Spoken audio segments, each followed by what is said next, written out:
Imagine a traveler by the name of Elias. He's been journeying for quite some time, but it hasn't been an adventure filled with excitement or discovery. Instead, it's been a weary trek through the desert of life, one marked by regret and exhaustion. Now, picture this.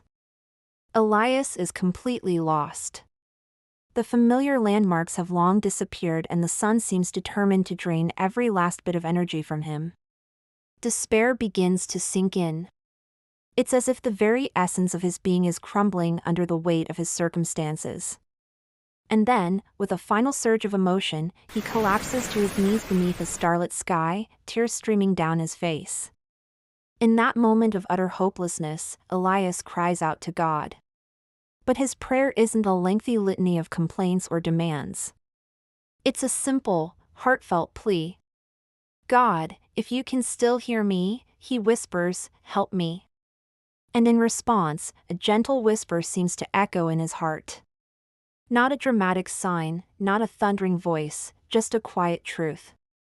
My grace is sufficient for you. These words, like a soothing balm, begin to calm the turmoil within Elias.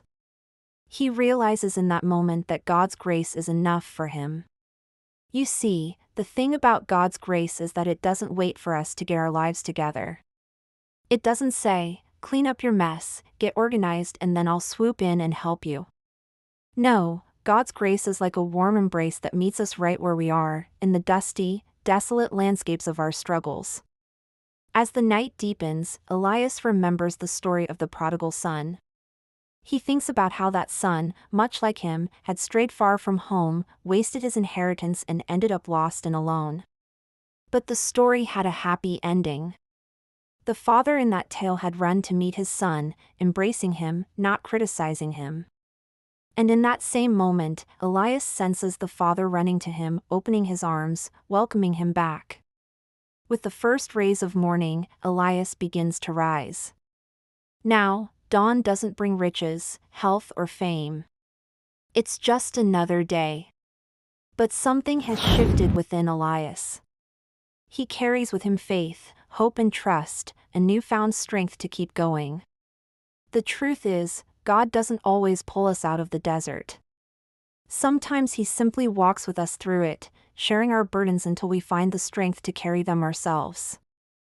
Other times, He carries us, not because He wants us to be weak, but because He wants us to know He is our strength. There's a beautiful line in the hymn "It Is Well With My Soul" that says, "My God, my Father, while I'm going through the desert, He's going before me." No matter how far we wander, no matter how lost we feel, God doesn't stay away. He goes before us, beside us, and in some instances, behind us, ready to catch us when we fall. Have you ever felt like Elias in the desert, lost and longing for God's presence?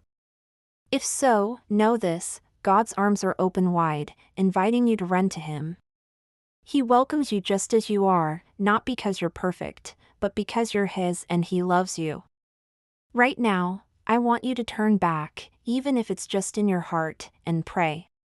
Ask God for the strength to keep going, for the faith to believe in His promises, and for the hope that anchors your soul. Remember, restoration begins with a single step, a turning back toward the light. And as you take that step, know this: God's grace will be your strength. His love will be your guide, and His presence will be your comfort. So lean into Him today, dear one. You may feel weak, but in your weakness, God's power is made perfect.